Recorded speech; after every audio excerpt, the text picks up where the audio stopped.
No DQ Galaxy. We are live with a very special live stream. It is the end of the year, and thus it's time to talk about the NoDQ.com year-end awards. 24 years now of the No DQ year-end awards. We typically do these videos every year, whether it's just a pre-recorded video or a live stream. We give our picks. Sometimes it's just me solo. Sometimes Jeff Meacham is with me. Sometimes we have a huge panel. Tonight we have a smaller panel, but by doing this, we'll be able to get through this a little bit quicker than usual and get everybody's thoughts for each category. I am being joined by the one and the only, the big baller. Big G is here with us as always. Happy to be here. Big G, how you doing? And how do you feel about 2023 as a whole for wrestling? I'm doing pretty good, Aaron. It's been a hot minute since I've been on. As a wrestling fan, 2023 I thought was a good year of wrestling. 2024 has to be better, though. So we'll see. All right. And we also have the one and the only TJS with us tonight. TJS, how's it going, man? How have you felt about this year in wrestling? Doing all right. As far as this year, man, I mean, we thought 2022 was crazy. But 2023, honestly, just to sum it up, I think that right now WWE has never been hotter and AEW has never been colder. It's crazy right now. So we'll get to it. I'll elaborate later on, but looking forward to this discussion. Should be a good one. Shout out to the chat room, everybody watching live. I appreciate it. And thank you to those watching on demand as well. It has definitely been a roller coaster ride of a year. And AEW, despite what TJ has said, AEW has done well in certain aspects. And AEW got a lot of nominations. Keep in mind that people sent in their nominations. We go with the top 6 for each category, and that's how we get the polls set up. You can vote. We already have, I think, 5 polls up right now on NoDQ.com. Every day we have a new poll that will be published to the website, so stay tuned. NoDQ.com/awards is where you can find all the categories. Now, let's get into this. We're going to start big. We're going to start with the Male Superstar of the Year. The nominees for this one, the AEW World Champion, MJF, Seth freaking Rollins, the current World Heavyweight Champion, Cody Rhodes, Gunther, Roman Reigns, and TJS, help me out with this, L.A. Knight. Yeah. Thank you, guys. All right, so Big G, I will start with you in chat room. Give me your pick. Superstar of the year for the men. Let me know. Who are you going with and why? Give me a good reason. Make an argument because people have to vote. They need to be persuaded. Big G, who do you have for the Superstar of the Year in the men's division? So I love Roman Reigns. He's been a great WWE Undisputed Universal Champion, but I feel like he hasn't been there for most of 2023. So I did not vote for him. It was tough between Gunther and Seth freaking Rollins. Gunther has the longest Intercontinental reign in history now, and Seth Rollins, he's had one hell of a year in 2023. But I went with Seth freaking Rollins as my pick for Male Superstar of the Year. All right. And Roman Reigns is a great choice, but like you said, he's been basically a part-timer. He did win last year. He won in 2021.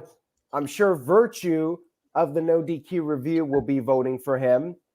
But one could say that it should go to somebody who's been around for the entire year. I'm going with the other person that's been a world champion for the entire year, and that is everybody's scumbag, MJF. He's been champion the whole year.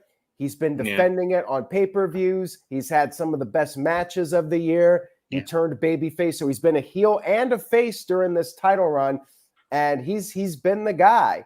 I have to go with MJF, but all 6 of these guys are great choices. LA Knight, love the guy, but he only started getting hot during the second half of the year. Yeah. So TJS, I'll throw it over to you now. Who are you going with? Well, I've got my list here, and so I actually have not thought about these yet. I'm just thinking it on the fly. So MJF, I mean, this whole ROH tag team thing has kind of bogged him down for me. I mean, I guess you could say that he's putting in the work and everything, but I don't think it's him. I have to agree with Big G. I think Seth freaking Rollins he's been the world champion of his brand. He's showing up every single week, defending on every PLE, and working house shows and I think he's doing the work of his career. He found I think he found a good character here, and yeah, I mean, I think it's hard to argue that it's Rollins, because he's basically filling Roman's shoes while Roman is out, I think, as the world champion of his brand, and he won that back in May. So yeah, so he's been. I think it's his year. I think he wins. Even the first part of 2023 was a good, he for Seth Rollins. Beat Omos at Backlash. He beat Logan at Mania. Yeah. Yep. Yeah, Well, I mean, yeah. A lot of people agree with you on that, and some people are also picking Gunther, who's been dominant as the Intercontinental Champion. So you can't really go wrong with these choices. Cody Rhodes won the Rumble and has also been a workhorse throughout the year. Yeah.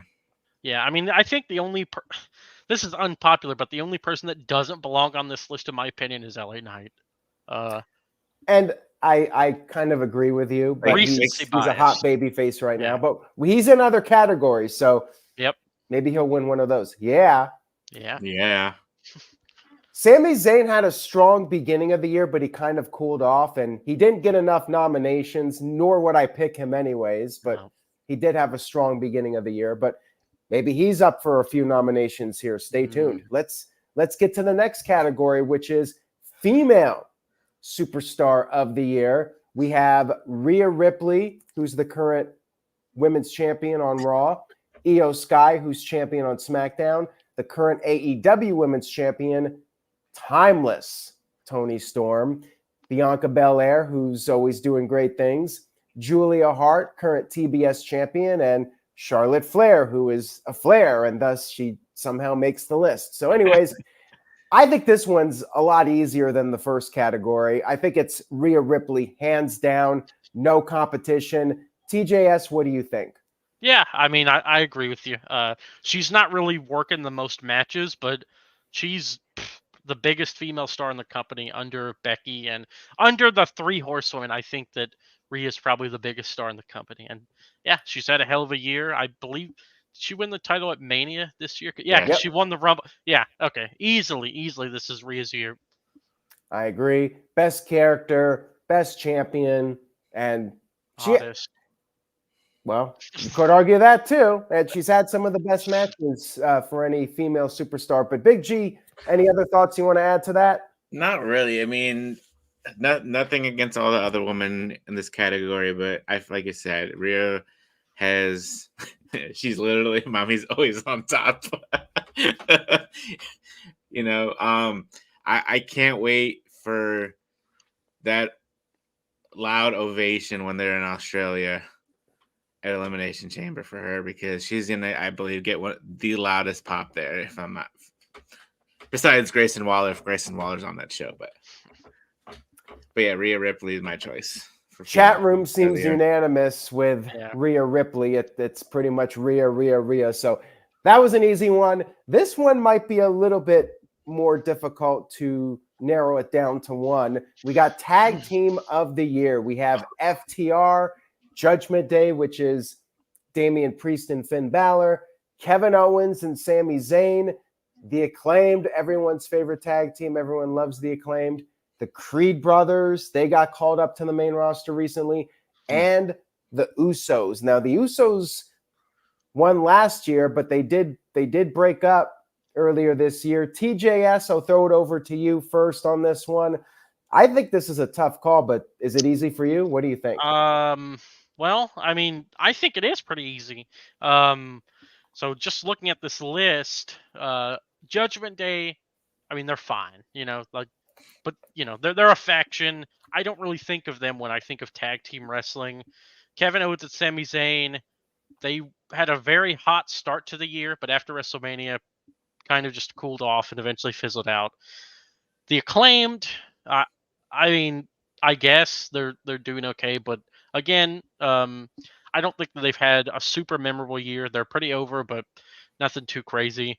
The Creed brothers, I don't know how they're on this list. I think this is a recency bias. They've been pretty good on Raw lately. They just got called up. Yeah. NXT. If a tree falls in the woods, Aaron. Wow. Fair point. I mean, it's a fair point. Yeah. Okay. And then the Usos, they broke up. That was before SummerSlam. They were, or maybe a little bit after. But point stands, they're not together anymore. So I think this is easy. I think FTR has been putting on consistently good matches. They're still together, and I just think that they've had the best year out of all of them. Not necessarily a crazy year or a banner year, but out of these teams, I think FTR wins. I agree with you, TJS. I'm also going with FTR. Again, AEW, you said that they're kind of cold, but one thing is for sure, AEW does tag team wrestling well, and FTR, they're arguably the best in the world, and they've put out some of the best matches, and they always deliver. So I got to go with FTR. If nothing else, for pure consistency, when FTR is out there, you're going to get some quality tag team wrestling. And not much else to say about it. You made some great points about every team on the list. G. Oh, go ahead. That was the word I was looking for, Aaron. Consistency. Big G, anything else you would like to add? I mean, so originally I did pick the Usos on the polls because, I mean, yeah, they broke up at SummerSlam, but they had one of the longest tag team reigns in WWE history. They broke the New Day's reign. And yeah, they started in 2022 and they ended their reign at WrestleMania this past WrestleMania against Sami and KO. But FTR, I mean, I thought about it. FTR has been the consistent tag team. They had that one hell of a match on Collision with Jay White and Juice Robinson. What was it, like almost 60 minutes? It was a decent match. Yeah, but it was very, very good. If I'm not mistaken, they had all three titles in 2023 at one point too: the Ring of Honor, New Japan, and the AAA tag titles as well. So they've come a long way from being but I can't remember their name in WWE anymore. The Revival. The Revival, thank you. Hey, but that's a good thing. If you don't remember what they were called in WWE, that just goes to show that they've eclipsed that. They've eclipsed it, and they've come a long, long way. I mean, I'm sure later down the road they'll come back to WWE and have a better run than their first run. So I'm going to go with FTR. All right, it's a sweep for FTR. Maybe not quite as difficult to determine. I think they are ahead also in the poll, but you can keep voting. NoDQ.com/awards. You can find all the polls over there. Now, we're going to move on to the finisher of the year. Best finishing move of the year. We have Cody Rhodes' Crossroads, Bronson Reed, or excuse me, TGS knows. Big. Thank you. Big Bronson Reed. Tsunami. Can't say it in the Wade Barrett accent, but you can imagine it. Roman Reigns' spear, of course, which is very effective after like 3 or 4 of them. Swerve Strickland's Swerve Stomp. Seth Rollins' Curb Stomp. And LA Knight's BFT. Not the BLT, the BFT. Big G, I'm going to throw it over to you first on this one. I mean, some of these finishers, and a good point here by Matthew, like with Cody, he's got to hit it like 3 times. So, I mean, I remember back in the day, and even when you were watching, like when somebody hit a finisher, that was it. it was 1, 2, 3. Yeah. You know, nowadays, like you said, Cody, you have to hit like 3 crossroads. He had to hit 3 crossroads on Seth Rollins at Mania, if I'm not mistaken, or in Hell in a Cell, or like John Cena with his attitude adjustments. You got to hit. He has to hit like 2 or 3 of them. Just to, you know. And you said Roman Reigns, but I'm gonna go with Seth Rollins' curb stomp. I actually will agree with you on that one. My second place, oddly enough, is the Tsunami, because it's actually gotten over with the fans. Like when he gets up there and jumps off, like you can hear the gasps in the crowd. Like the people are like, "Oh shit!" Yeah, like the breath of air just like out of the building. You're like, "Holy crap!" Yeah, yeah. It's blunt force trauma. Not the name of LA Knight's finisher, which, you know, it's kind of gaining traction, but it's not my favorite. I agree with Big G, because Seth Rollins, he protects his finisher because he has his other moves like the pedigree and, you know, the buckle bomb, and he does these other moves. He only busts out the curb stomp at the very end, unlike Roman Reigns, where he's always hitting it. I feel like the only time the curb stomp looked weak was when he had to hit Bray Wyatt with it all those times, but that was the past. This year, I feel like the curb stomp has been pretty effective. So TJS, we're both going with the curb stomp. What's your pick? Well, I really don't know how or why the BFT is on this list. Who is nominating this stuff? Well, okay. LA Knight's got a following. That's because he has attraction. Yeah. So, man, you're right about the Tsunami splash, Aaron. The way that Bronson does it, just like this big, it looks so dirty. This big dude just coming off and just, man. This is tough because I know you guys said that Roman has to hit the spear a bunch of times, but at the end of the day, that is what puts the people away. But, well, you know, you could argue that means it's weak, the fact that he has to hit it so many times. You know what? I'm gonna have to agree with you guys. The stomp, I think, because he usually only hits like 2, and then that's it. In big matches, he'll hit 2. Yeah, I think it has to be the stomp. You guys remember when they took the stomp away? That was like horrible for him. He was using generic finishers. So yeah, Seth stomp, I think, wins. All right, we're unanimous on that one, so we'll move on to the next one. Announcer of the Year, which includes commentators and ring announcers. I might separate this category at some point because people feel like it could be separate, but I've been doing it since 2000, where it includes basically any voice, any non-wrestler who provides a voice on the show, whether it's commentary or backstage interviews or announcing in the ring, you know, just the voice on television. So anyways, we got Michael Cole, Wade Barrett, Samantha Irving, Booker T, who Trick Williams might vote for, Tony Schiavone, and Nigel McGuinness. Big G, I will throw it over to you. A lot of people feel Michael Cole's been having his best year. What do you think? Yeah, I on the polls, I did vote for Michael Cole. I mean, ever since Pat McAfee came into the picture, Michael Cole, you know, just went like that. I mean, even now that he's gone, you know, him and Barrett have that good combination. And on I feel like on SmackDown, he really doesn't have much of a voice because you got freaking Kevin Patrick over there too. And but I'm going to go with Michael Cole. But like, if you do like switch him out, like ring announcer of the year, hands down would have been Samantha Irvin for me. So I think I'm going to go with Samantha Irving, but Michael Cole, I feel like he deserves a win. He has gotten hated on a lot, and he's been doing some of the best work. He's always solid, but I feel like with Vince McMahon not in his ear all the time, like he's really feeling more comfortable out there.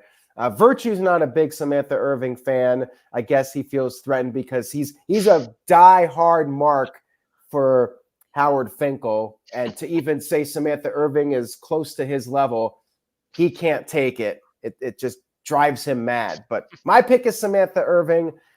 TJS, what do you think? Wow. So this one is interesting because I think Samantha is probably the best ring announcer they've had since like I don't know if you guys remember Greg Hamilton, but I thought that he did a really good job. I say best since Finkel, quite frankly. Wow. Okay. Yeah. I mean, she's really good. She has her own unique take on announcing, and she's not generic at all. I think that she's really good. However, I have to go with Michael Cole only because Samantha Irvin, she does the ring announcing, and then not to say the ring announcing is easy or anything, but Michael Cole is hosting 2 weekly shows. I know he's color on SmackDown, but on Raw he's doing play-by-play, and like you guys said, ever since Vince McMahon has gotten out of his ear, it's like a completely different guy. And Pat's come in and really helped him. So never thought that I would say this because I used to really not be a Michael Cole fan, but I think he's the commentary MVP this year. And there's no JR on this list. Hasn't he been nominated like every year? I mean, I don't think JR should be on the list this year by any means. I agree. I'm just a little bit surprised that he's not at least nominated. And by the way, Matthew, it was actually Tony Chimmel that did the Rated R Superstar. That was Chimmel. That was Chimmel. But Greg Hamilton did a solid job when he was around. I wish Pat McAfee was on this list, but he was barely around, unfortunately. Please come back. Yes, we miss him. I miss Mauro Ranallo too, but for what we got, Michael Cole does well. Yeah, once college football is over, I'm sure we'll get McAfee back. I hope so. Rage of Wrestling Walter sent in a $2 super chat. Thank you, Walter. Shout out to him. And he said, in regards to the curb stomp, ironic, isn't it? Because they banned it. Now look. Things change, man. And it's a cool move, Vince McMahon, he was known for, and I guess he's still known for, even though he's not active, but it's still his mindset. Like Vince has his waves where something is on his mind and he wants to change something, and then he goes back on it. Like he's done it many times over the years. Anyways, we'll move on to the next category. Ooh, I'm very curious to get everyone's thoughts on this one. And yes, there are several potential candidates that did not make this list. I mean, we've had no shortage of great matches this year. I mean, as far as the in-ring quality goes, I mean, it's been one of the best years ever in wrestling. So many possibilities for Match of the Year. Match of the Year this year, we had to narrow it down to 6, though, with the nominations. We got MJF versus Bryan Danielson from Revolution. We got Gunther versus Sheamus versus Drew McIntyre from WrestleMania 39. We got Will Ospreay versus Kenny Omega from Forbidden Door. We got Bryan Danielson versus Zack. I said Sack again. Zack Sabre Jr. They got to call him Sack Sabre Jr. Get rid of Zack, make him Sack. It's easier to say. Sack Sabre. And I said Zaber. Sack Sabre Jr. Vince McMahon, I'll tell you what. If Vince McMahon was running AEW, he'd be like, this guy needs a new name. And they get rid of the junior for sure. Vince hates juniors. He doesn't call himself Vince Jr.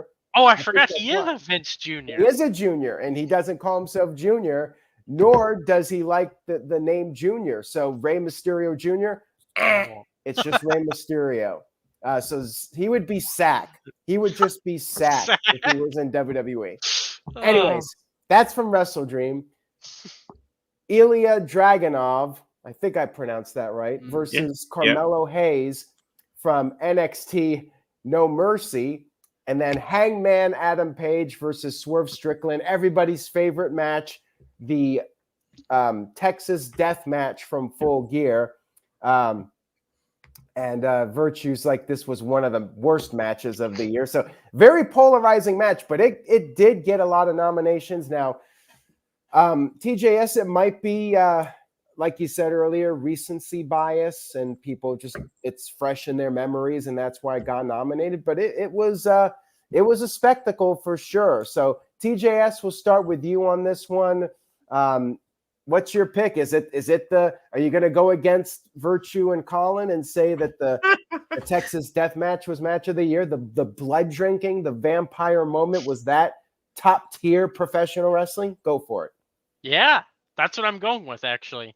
Seriously? Yeah, I'm going with that because the rest of these matches, I mean, I hate to say it, but I don't really remember much of them.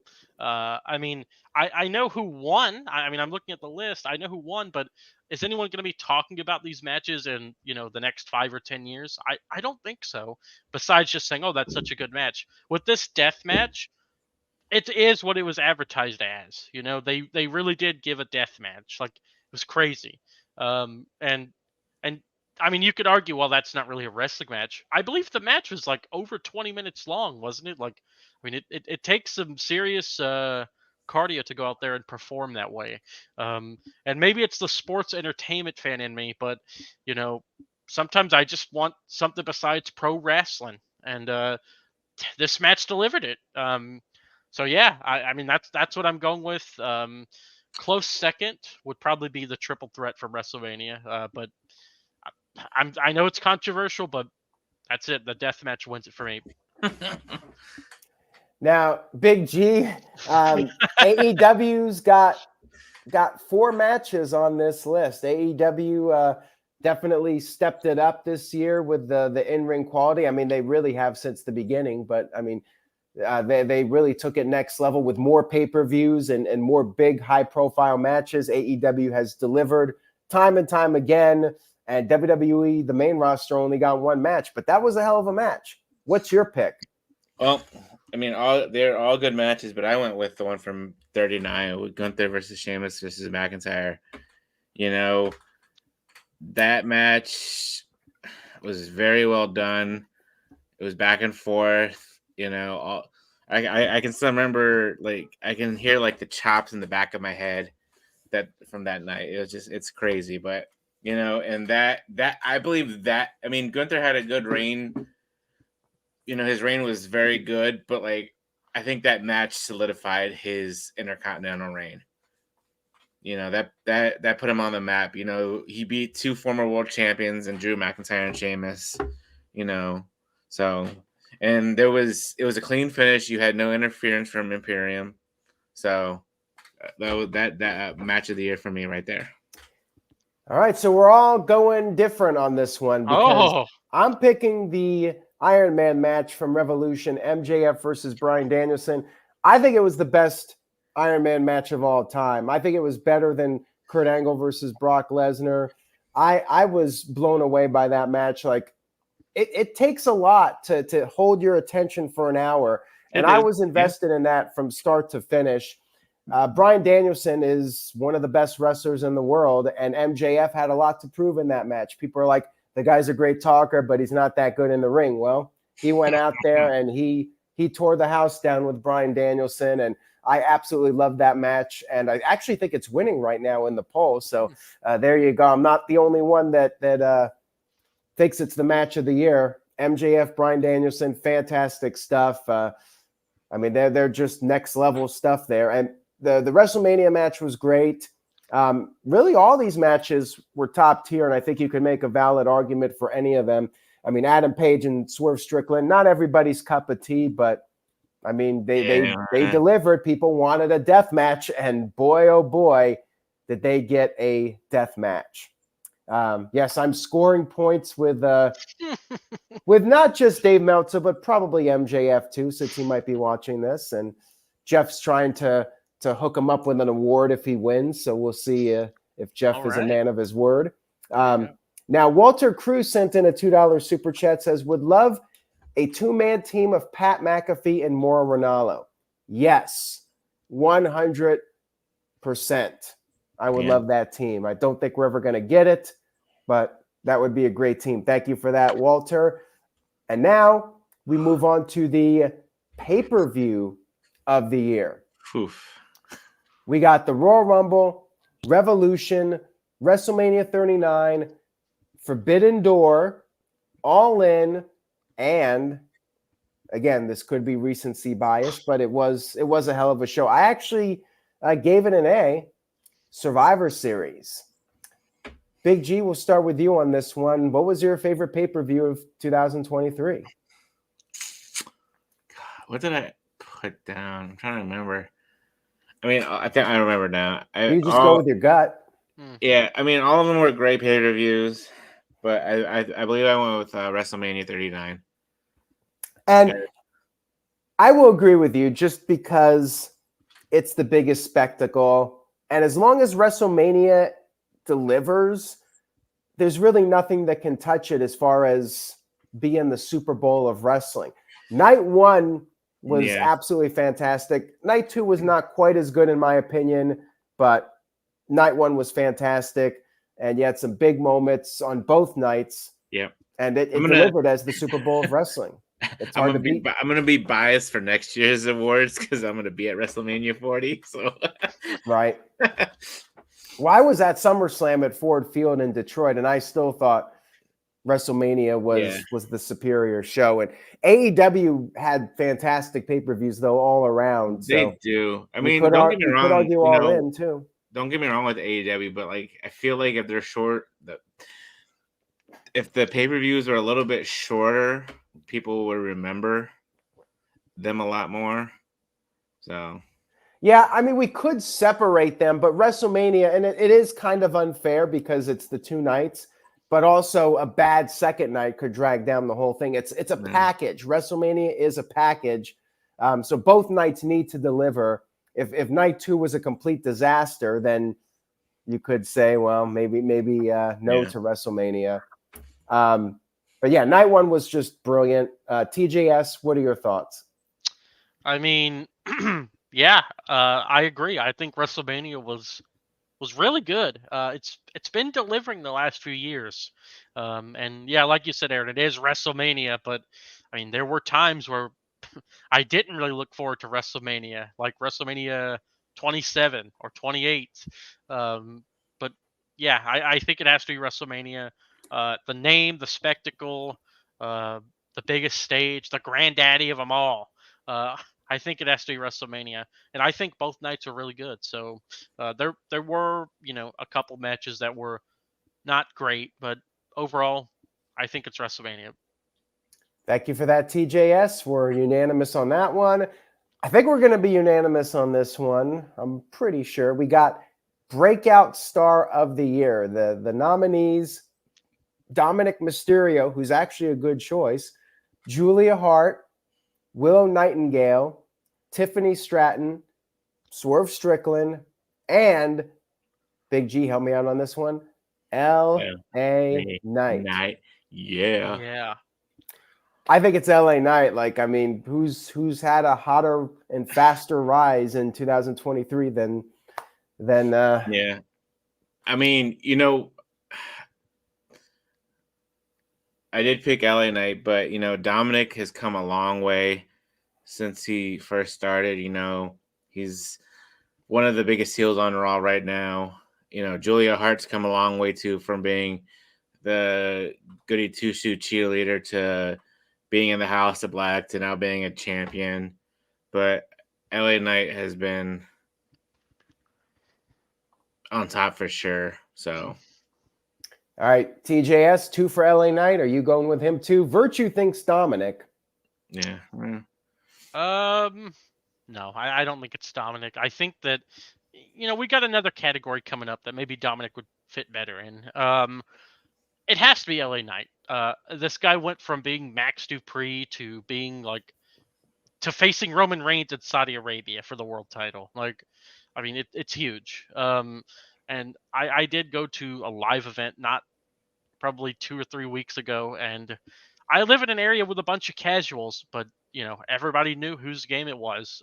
It was very loud, big pop for LA Knight, and he even started the year strong. And a lot of people were wanting him to win Money in the Bank, but then he really took off after SummerSlam. So yeah, I think the other people on this list are okay, but hands down, I think it's LA Knight. He's the real only main event guy of this list.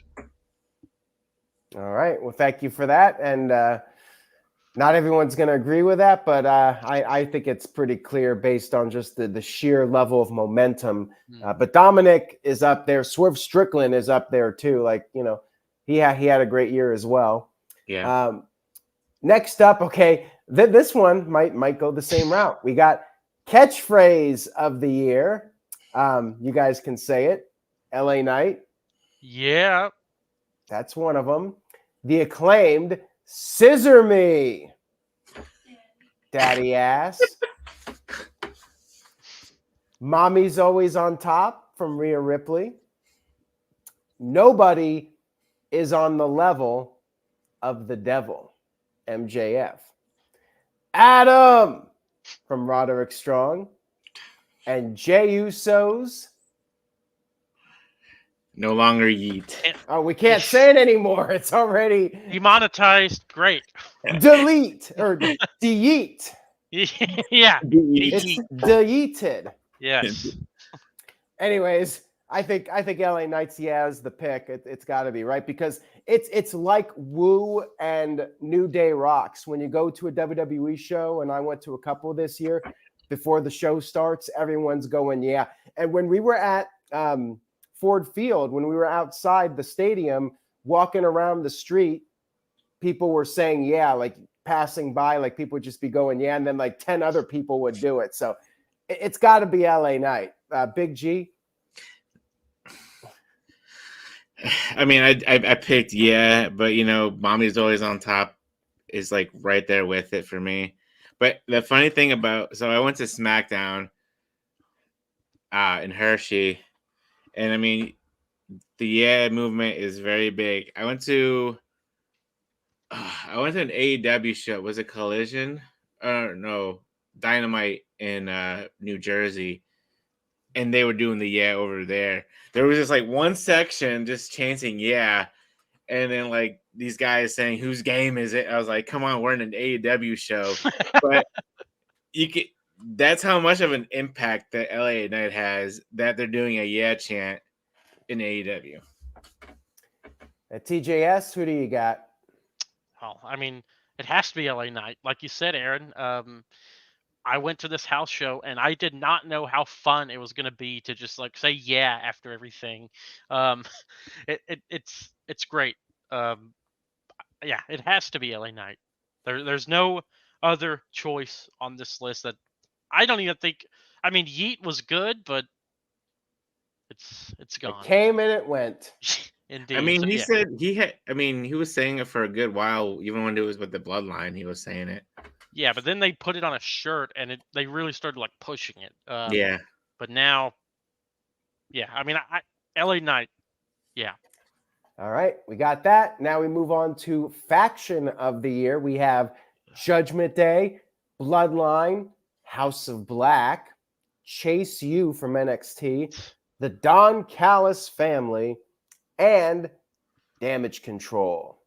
All right, TJS, I'll throw it over to you first. Best faction of the year. Go. Well, I mean, this is easy. I have to, as much as I get tired of them, I have to go with Judgment Day.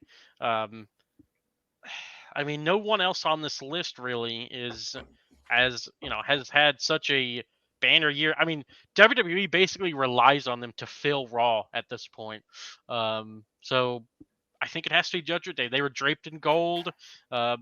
Bloodline, I don't think so. This is where they fell apart. Right. House of Black, Chase U, Don Callis family, Damage Control. They're also on their way out, I think. So, yeah, has to be Judgment Day. Well, virtues like Bloodline sold out Mania Night 2, you fools. Well, it wasn't their year. That? They fell apart. So Yeah. you can't say they're the faction of the year. Judgment Day was dominant through the entire year. Love them or hate them. Rhea Ripley got hot. Dominic got hot. Finn Balor and Damian Priest, their stock rose. Like, this was Judgment Day's year. You don't have to love them, but you have to respect them. Damage Control, like, they just started to rebuild momentum with the additions of Asuka and Kairi Sane. So no to Judgment Day. Don Callis family, House of Black, Bloodline is solid, but nope, we got to go with Judgment Day. Virtue's not happy about it, but he should have been on tonight. That's on him. Shame on him. Big G, go ahead. Yeah, I'm gonna go with the Judgment Day too. They've come a long way.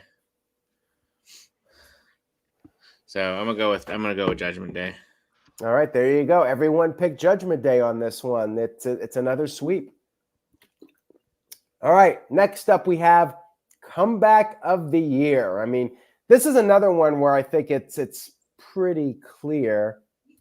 We got Chelsea Green, Trish Stratus, Billy Gunn, who did have quite the comeback for sure, being a trios champion. Nia Jax, don't think anybody's picking her. Randy Orton, who did come back at Survivor Series, big comeback, but I mean, how can you not go with CM Punk? He did come back for AEW, and then we saw what happened there, but we never expected to see him back in WWE. Like it was a big shocker. We were all kind of in the back of our minds wondering, could he potentially show up? And then he actually did.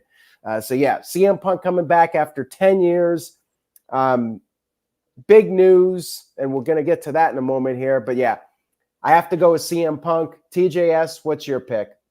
Yeah, I agree. Has to be CM Punk. The others on this list, even if they were really good, nothing touches CM Punk coming back to WWE.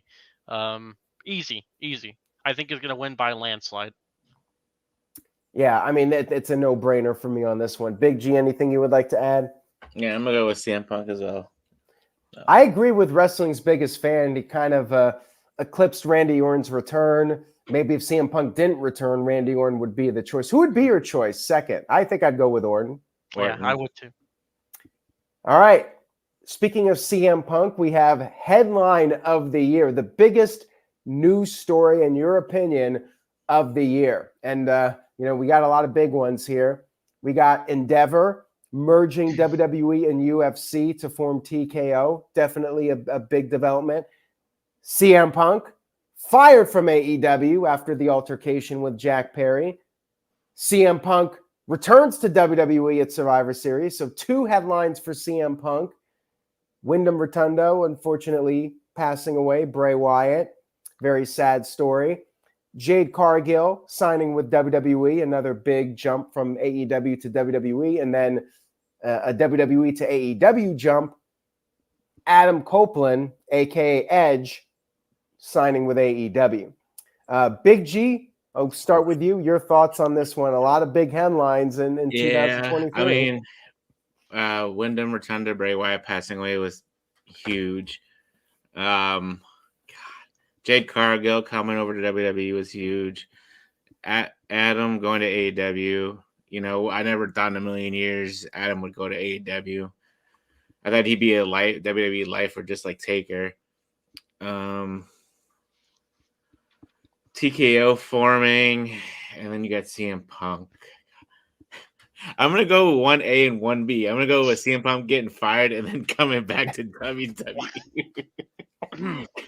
Because, CM Punk, all right, so CM Punk came back to AEW after, with everything that happened, and then he got let go, and then, we never thought in a million years that he'd come back to WWE, and here we go, or 2 months later after he gets let go from AEW, back in WWE, so I know on the poll, I think on the polls I put return to WWE, but here I'm going 1A and 1B because they fit together. It's a tough call. I would say realistically, the biggest long-term news story here with the most ramifications is the merger. That's a major WWE. But short-term, at least, as far as generating buzz and bringing traffic to NoDQ.com, CM Punk's return. I mean, massive spike for the website. And it always happens. CM Punk is probably the biggest traffic driver in the history of NoDQ.com. And Survivor Series, I mean, that was a moment. And as far as just, a TV moment in wrestling, him coming out there in Chicago, I think I got to go with CM Punk going back to WWE. Like we all wondered would it ever happen, and it finally did. The WWE sale was kind of like a process, It wasn't a shock or anything when the announcement was made because there were the rumors for the longest time, and it was kind of like a long drawn out thing. So I got to go with the moment, and that's CM Punk returning to WWE. So TJS, what is your pick? Well, surprisingly, I'm not going with CM Punk on this. Oh. I mean, I have to go with the passing of Wyndham Rotunda. Just because, like, okay, so I know the CM Punk thing was shocking, but to me, this Wyndham Rotunda thing was even more shocking because, I mean, they were dropping the hints that CM Punk was going to show up, and people were speculating. I don't think anyone, and I mean, they shouldn't have been anyway, but no one was that speculative about Bray Wyatt passing. Like, the reports are saying, oh, he's on the mend, he'll be back soon, and then one day the news Triple H posted on X, he's passed away, and man, I mean, it's still just like it's one of those things that you have to do a double take and just look at it and say, wow, that actually happened. So I know I think it's kind of unfair to have deaths on this list, but the people nominated what they nominated, and to me personally, I think the Wyndham Rotunda passing is the headliner of the year. I mean, news is news, whether it's positive or negative. Right. It's the biggest news story of the year. And yeah, we haven't really talked much about Roman Reigns, but hey, that's what happens when you don't show up that often and your matches are all the same. Sorry, Virtue, but that Mark Virtue is in the chat room trying to troll us. We had to slay him. He's going to threaten to quit now. It is what it is. He's going to threaten not to do the review anymore. I'm not doing the review on Sunday. You're about to get booted from the chat, Aaron. You're gonna get booted from the chat like for the 10 millionth time. All right, let's move on here to our next set of categories. We got the theme song of the year, and this is just completely subjective. Like we got Visionary, Seth freaking Rollins, which everybody sings that. Cult of Personality, CM Punk, heard it on 2 shows, 2 brands. Welcome to LA, LA Knight. Head of the table, Roman Reigns. We know Virtue's pick. Kingdom, Cody Rhodes. And Metalingus, Edge, Adam Copeland, also on 2 different shows. So TJS, what's your pick? What's your theme song of the year? Wow, I can't believe that I'm saying this, but I have to go with a Def Rebel song, and it's The Visionary for Seth freaking Rollins. I mean, so there are licensed songs on this list, and of course those are better songs, but best wrestling theme, I think it's The Visionary because everyone is singing it, like you said, Aaron. And I mean, he's really worked that into his character. So for me anyway, I'm going with Visionary. Now, would I listen to that like on Spotify or something? Probably not. But wrestling theme, I think this has to be it. I'm going by what's on my Spotify playlist, what I listen to the most, and that's Kingdom, Cody Rhodes, because it's not just a song where the crowd interacts with it and the crowd's singing the lyrics. It's more than See, Rollins' song kind of gets annoying after a while, It's just the same whoa, But with Cody, people are actually singing the lyrics to his song when he comes out there. Now, not just the whoa part, but they're singing the verses and everything. And I'm listening to that all the time like it's an actual full-blown song, not just the same loop. A lot of these songs are loops. I'm going with Kingdom, Cody Rhodes. The crowd has really made it an experience. Like at SummerSlam, that's always an experience. I mean, so is Seth Rollins, but it's kind of like the same thing, the same loop, and it doesn't really pack the punch, in my opinion, of Cody's song. And Cult of Personality is up there. 2 people are singing that song when it comes out, and you associate it with that Survivor Series return. So yeah, it's a tough call here. And LA Knight too, like just hearing the very beginning of it and how the crowd erupts in the cheers right from the get-go.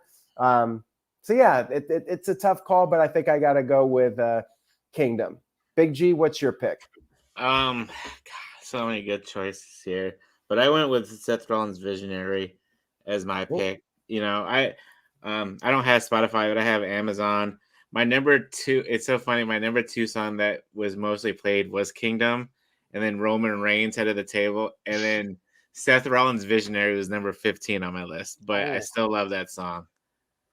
Yeah, Judas did not make the list. It didn't get enough nominations. I feel like it's kind of run its course. Like it was cool in 2019, 2020. Now we're in 2023. Like it's kind of gotten old after a while. You know, it's a great song, and you know it's an interactive moment. But I feel like it's past its shelf life, and I think that's why it didn't get as many nominations as other years. So now we'll move on. We got Babyface of the Year, Cody Rhodes, Big G again, L.A. Knight. Yeah. MJF, everybody's scumbag, Sami Zayn, Jey Uso, and Seth Rollins. I mean, we got so many hot baby faces here. This one's honestly, this is maybe the toughest one for me. Like all of them have been red hot this year. TJS, we'll start with you. What are your thoughts on the best baby face of the year? Yeah, this is a really tough one. Oh man. I'm torn between two of them because again, remember guys, we're going with the whole year, not LA Knight. Like I said, he's broke out, but he was a heel. I think at some point this year. So was MJF. MJF was a heel. I have to go with Sami Zayn. I just think back to Elimination Chamber where he had the match with Roman at Royal Rumble when he turned on Roman. He's just been like a pure white meat baby face, and I think it's hard to argue because he's also been consistent. Aaron, he did win the tag titles and then kind of fizzled, but he's still on every week, and yeah, I think it has to be Sami. I think he's oh yeah, and Saudi Arabia. Big pop there. Like I said, when I think of like a white meat babyface, a pure hero, I have to go with him. I would have went with Cody, but I don't know. I feel like this is Sami's year. Big G, what are your thoughts? Yeah, it's tough. I mean, Seth. You got Seth Rollins. Got Cody. I mean, Jey Uso just recently turned at SummerSlam. Well, technically a little bit before SummerSlam, I should say. But yeah, I'm gonna go with Sami Zayn as well. The moment at the Royal Rumble when he turned on Roman Reigns, solidified him as the baby face. And then you had Elimination Chamber in Montreal, and he got a lot of pop there. But yeah, Sami Zayn has been the one constant in 2023 as a babyface. We got two for Sami Zayn. Now, Virtue brought up how Sami, he's kind of lost some of his momentum, which I do agree with. I'm trying to think of consistency for the entire year where they stayed hot the entire year. Sami did cool off a little bit. Yeah. But Sami's a fantastic babyface. Every person on this list, I think, is a valid choice. I'm going to go with Cody Rhodes just because of winning the Royal Rumble, headlining WrestleMania, and having that feud with Brock Lesnar. And Brock Lesnar, I mean, to me, that's the big moment that stands out to me was SummerSlam when Brock Lesnar gave Cody Rhodes the rub and raised his hand. That put over Cody as the real deal. He's the man. He's the face of the company. Seth Rollins has been great, though. He's been champion for a good part of the year, and he's done a tremendous job as champion. So yeah, it's a tough call, but I think I give the slight edge to Cody Rhodes. 2024 could be LA Knight's year, could be Cody's year. We'll have to see what happens. I suspect one of those guys is going to take it to the next level, but probably Cody. And Cody might even have a better 2024 than 23. Yeah. It's hard to say if LA Knight has peaked or not. That remains to be seen. But for this year, I think I got to go with Cody Rhodes. We'll move on to the opposite end of the spectrum, the heel of the year. This is another tough one for me. We got Roman Reigns, Christian Cage, Dominic Mysterio, Gunther, Don Callis, and Rhea Ripley. Rhea Ripley's been getting cheered a lot, though, so it's hard to pick her. Don Callis gets a ton of heat, so he's up there. Gunther has just been a kick-ass Intercontinental Champion, but also some people cheer him just because they like a guy who's successful and good at what he does. Dominic, I mean, come on now. He just stands out there and gets booed out of the building. Now, of course, there's the controversy or booze being piped in and all this. I'll tell you this, Roman Reigns is up there too. I mean, he's a heel for not showing up very often, right? Yeah. But I will say this. I went to Dynamite at Little Caesars Arena in Detroit, and when Christian came out there, like, I could not hear him talking. The boos were that heavy, and Christian goes for the jugular. He says these things, you know, the father of the year, talking about dead parents.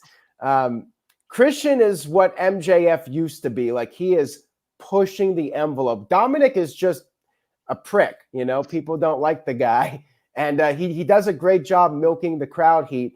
But Christian on the microphone, like, I'm taking that into consideration too, the mic work that Christian does to just get people hating his guts. I go with Christian, but Dominic is like Big G said, he would be 1B if Christian Cage is 1A. So Big G, I'll throw it over to you now with your thoughts. So I went to Raw, and there was no piped in noise for Dominic Mysterio. That was legit booze. I mean, he couldn't even get on the mic, you know. But I'm gonna go with Dominic Mysterio as heel of the year. Like I said before at the beginning of the show, Dominic has come a long way since teaming with his father and joining the Judgment Day. You know, it's like two different. I mean, yeah, you know, babyface heel, but he's grown on me. And as a heel and as a prick, I just want to like punch him in his face. All right, but yeah, Christian's up there too for me. So,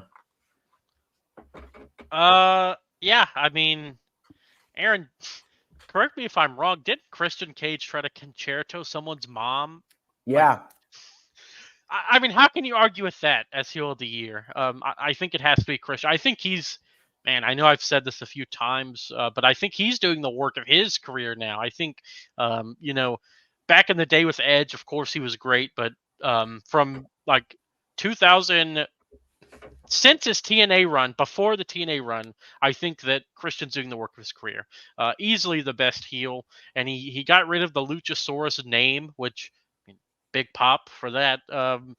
Yeah, it has to be Christian. Like you said, Aaron, he goes right for the jugular, and he's not just saying a bunch of curse words like MJF used to do.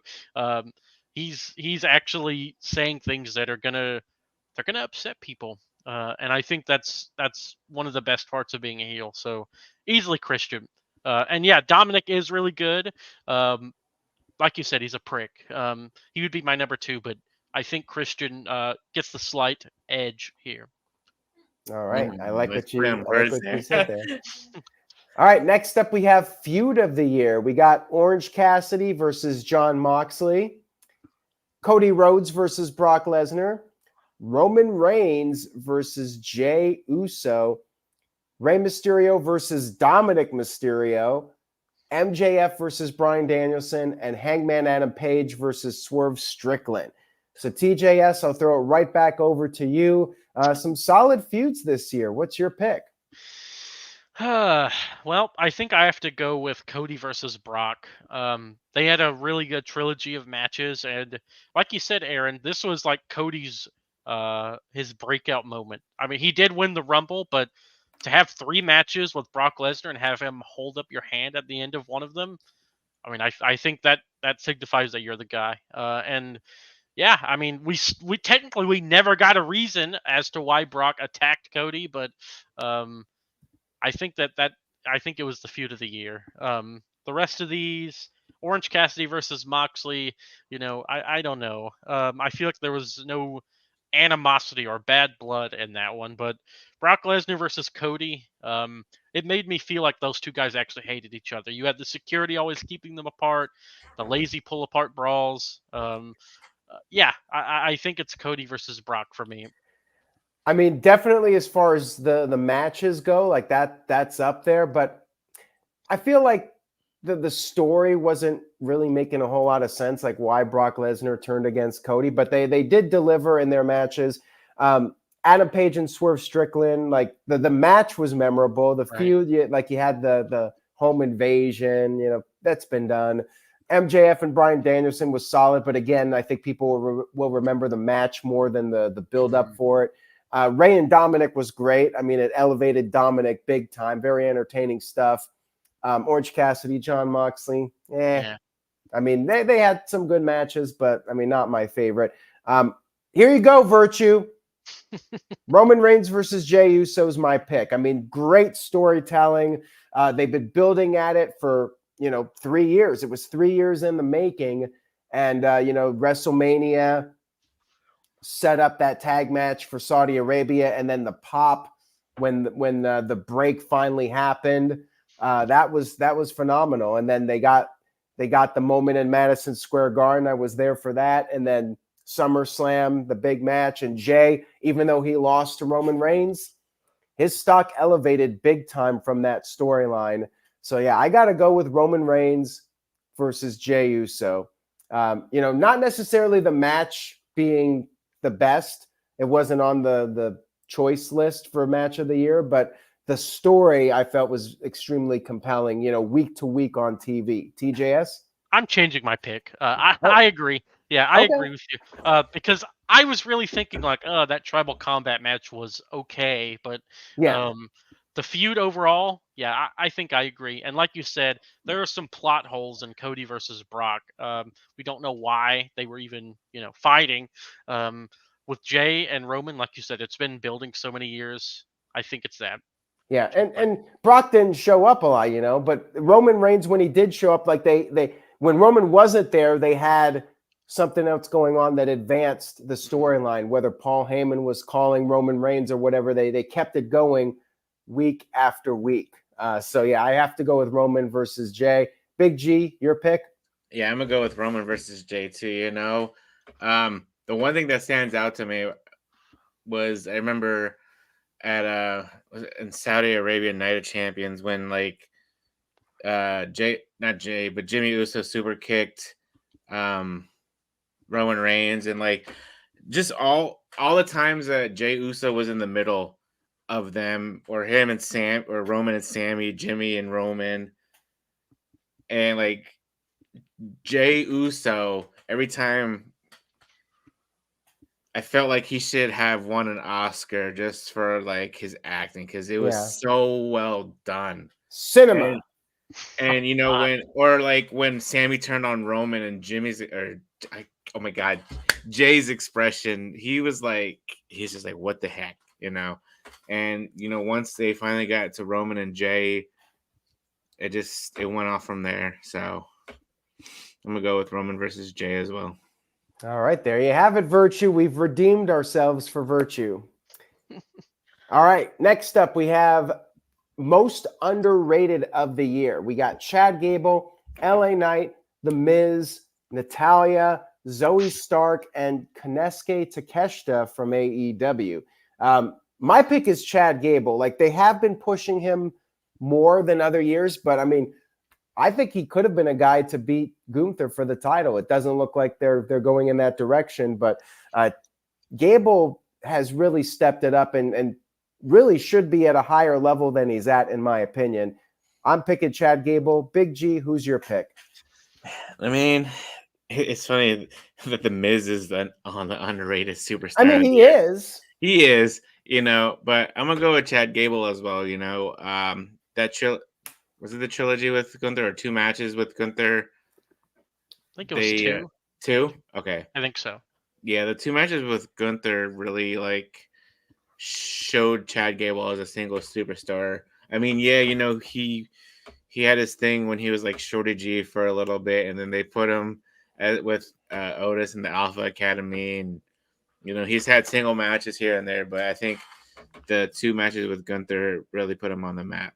So yeah, LA Knight was underrated at the beginning of the year, but now he's getting his big push. So, I wouldn't say he's underrated anymore. He's definitely in a high position on the card. TJS, who's your pick?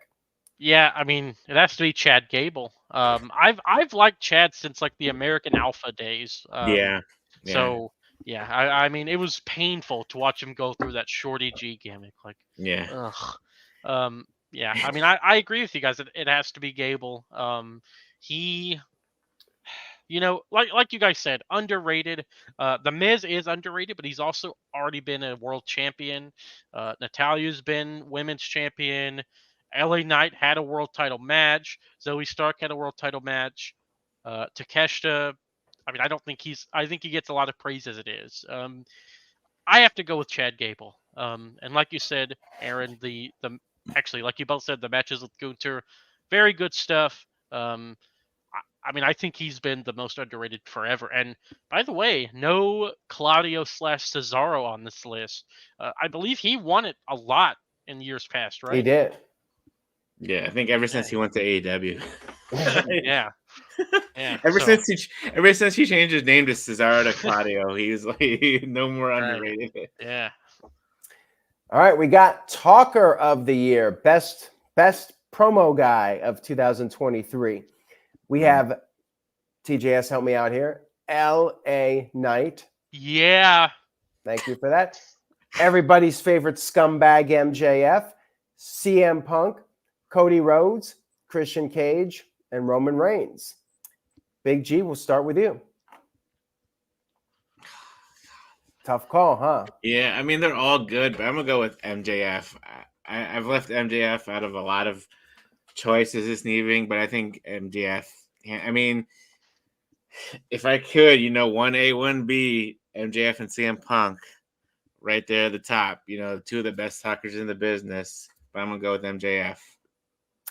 And I am going to agree with you because he can do whatever needs to be done. He made that clear this year. He was doing great heel work, but when it's time to be a good guy, he can get the crowd behind him, and he just, he lays it all out there. He puts all the cards on the table. He speaks from the heart.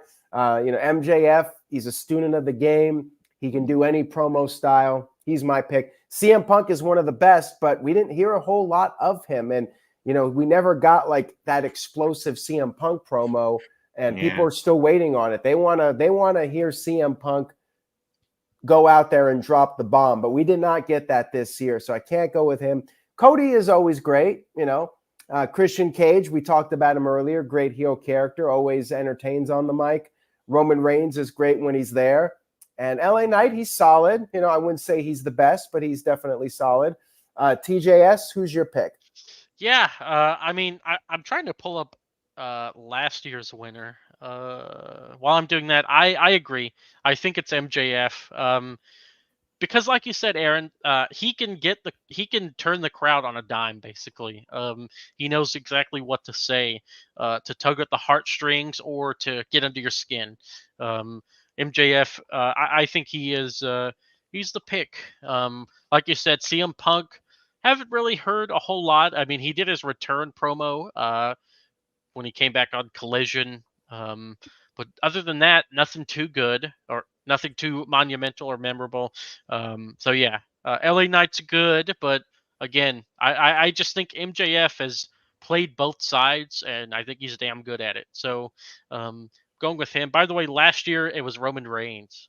There you go. But again, not being around makes a difference. Yep. All right. We got a couple left here. We're almost done. We got title change of the year. And the nominees, Rhea Ripley winning the women's title at WrestleMania 39.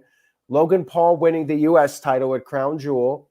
Kevin Owens and Sami Zayn winning the tag titles at WrestleMania 39. Chris Statlander winning the TBS title at Double or Nothing, beating Jade Cargill. Jon Moxley winning the international title at All Out. And then Becky Lynch winning the NXT championship. I am going with Kevin Owens and Sami Zayn. That was the main event of night one of WrestleMania. We got the big feel-good moment. Sami Zayn getting some revenge on the bloodline. So to me, that is the most memorable title change of the year. TJS, what are you going with? Yeah, I agree with you, Aaron. And that was the match that I spoke of before we were on the air that I think should have been nominated. That tag match. Yeah, I mean, everything was just so perfect about the match. Well, not necessarily the match, but the stage, the moments, the story. Um, yeah, I mean, we don't really want to talk about what happened after, because they did kind of fizzle out or cool off. But yeah, for pure title change, uh, yeah, I think KO and Sami beating the Usos, and they ended that record-setting reign at WrestleMania, right? Yes. Yeah. So, yeah, I mean, and that was we were thinking, oh, the bloodline is crumbling. That was the first big blow to the bloodline's destruction. So yeah, I think Kevin and Sami winning is an easy one for me. All right, Big G. Yeah, I'm gonna go with KO and Sami as well. You said Sami got revenge on the bloodline too. So did KO. You got to remember, KO had like 2 or 3 matches with Roman Reigns at the past Royal Rumbles, and so yeah, KO and Sami Zayn beating the Usos. We thought the Usos were gonna continue their long reign, but sure enough, we got that feel good moment. By the way, guys, you can keep voting at nodq.com/awards. We have 5 of the polls up right now, but a new one's going up every day for the month of December. All of them will be up by the end of the month. Stay tuned and make sure you guys give this video a like if you've enjoyed it. We got our last category, which is the weekly show of the year. What do you think's been the best wrestling show every week of 2023? SmackDown, Raw, NXT, Dynamite, Collision, and it got on here. Impact Wrestling. Are people sleeping on it? I'm going with SmackDown. Raw's been better, but with 3 hours, I just don't think I can go with it. It's got to be SmackDown for me. Big G, your thoughts? Yeah, I'm gonna go with SmackDown too. I mean, Dynamite has its hits and misses, but I feel like SmackDown has been more consistent in 2023, and the 2 hours does make a difference. Raw, like you said, Raw is getting better each week here and there, but SmackDown has been the constant. And I feel like Dynamite has slipped a little bit. Still a very good show every week, but not quite at its peak from a few years ago. TJS, what do you think? Well, I only watched 2 of these now. I've given up on the rest of them. I tried throughout this year. I watch Raw and SmackDown. I know that's Mark. Yeah, I know. It's a little biased. If there's a big match, I'll watch Dynamite tomorrow since they're doing Edge versus Christian or Adam Copeland versus Christian. But I think it has to be SmackDown as well. Because with SmackDown, you know that you're going to get at least a decent show. Raw, that show will drain you of your energy, man. Like the 3 hours and the Judgment Day music, oh god, it's hard, man. I cannot believe Raw is on this list, but I guess just kind of by default it got nominated. So yeah, I think this is easy. It's SmackDown. The 2 hours, very easy to digest. And with Dynamite, like I said earlier, I just get a little bit bored with a bunch of wrestling, and I feel like it's a wrestling heavy show. So SmackDown's a good mix. You always know you're getting something good. And Collision is a solid wrestling show, just less important than Dynamite. If Collision continued, how it was when Punk was there, I mean, that was a really good show each week with Punk out there.